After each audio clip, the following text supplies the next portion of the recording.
Today on 7th Circle Gaming, we're going to be doing something a little bit different. Instead of looking at a full game, we will instead be looking at the recently released downloadable content for the game Hearts of Iron 4, called Arms Against Tyranny. We will, however, begin in our usual manner with a bit of full disclosure. We do, of course, cordially invite you to pause the video now and read through all of these disclosures if you are so interested.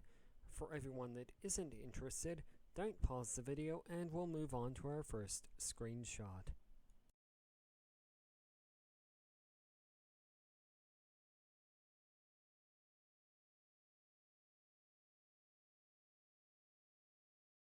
In our first screenshot of the video, we're going to take a quick look at the base version of Hearts of Iron 4 with no mods or downloadable content installed. We'll take a quick look at the game world and then move on to the user interface.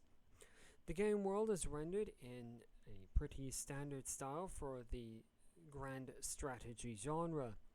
And moving on now to the user interface, which is centered around the top and bottom of the screen. At the top left-hand corner of our screen, we have access to various social economic indicators, as well as at the top center, the notifications bar, and various other context-sensitive menus, and a quick access menu representing our government.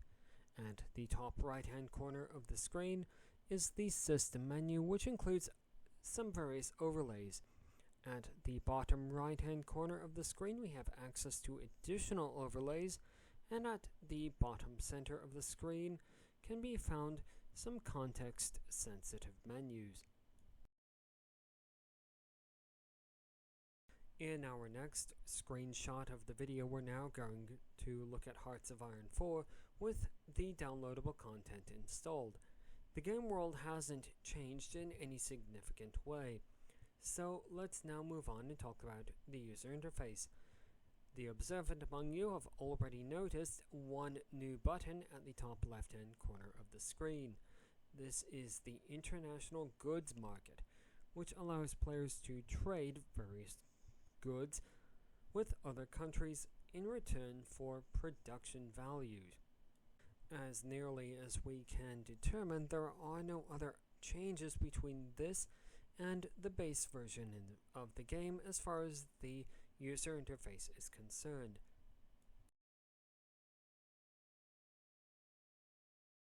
In our next screenshot, we're going to examine the national focus tree for Norway in the base version of the game.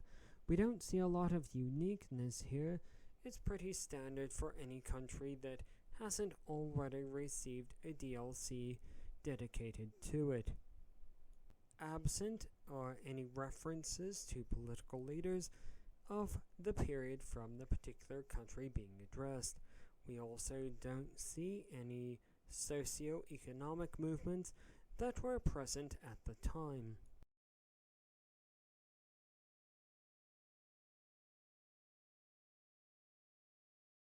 In our next screenshot, we're going to take a look at a representative sample of the national focus tree for one of the countries that has experienced some changes in this area. In particular, we're looking at Norway. Now, there are quite a few differences that we can see from the base version of the game, and this appears to be the major focus of this downloadable content.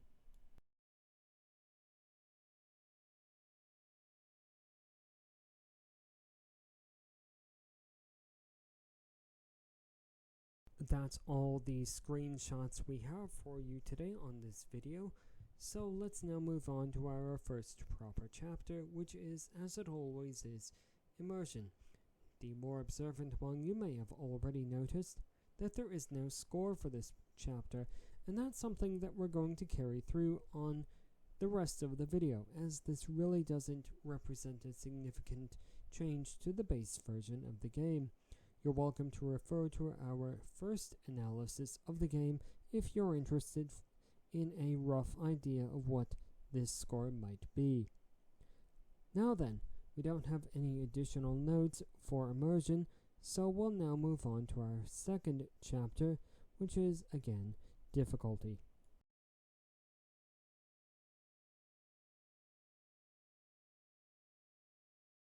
The DLC, Arms Against Tyranny, doesn't make any significant changes to difficulty, so we would again refer you to our initial analysis of the game for an idea of what the score that Hearts of Iron 4 might have accumulated in this area is. We will instead move on to Lasting Appeal.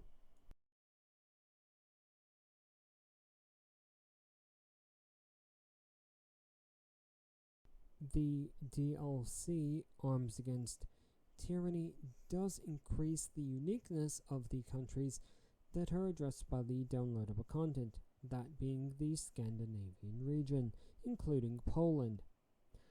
The game also adds the ability to trade goods on an international market in return for production value. All of this, taken together, adds additional options for creating custom rule sets for players that are interested in exploring various alternate history scenarios. Other than that, there are no significant changes made as far as Lasting Appeal is concerned.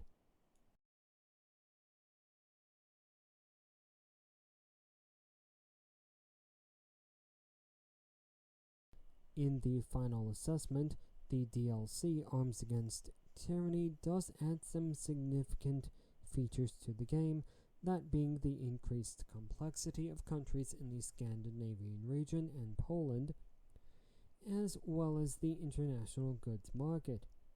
Players that are particularly interested in exploring alternate history scenarios connected with the countries in this region may find the DLC particularly interesting.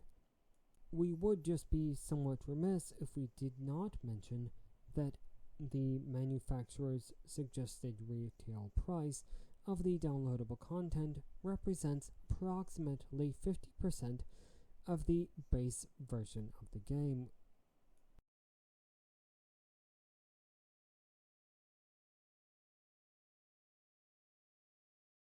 And on that frankly highly subjective note, we do say thank you very much to everyone who watched all the way to the end of this honestly very short video. If you do have a request for what the next video on the channel might be, leave it in the comments section below, as well as any reactions to this video. We do look forward to seeing you on the next one. Do all the other YouTube things that all the other creators ask you to do. And from 7th Circle Gaming, goodbye.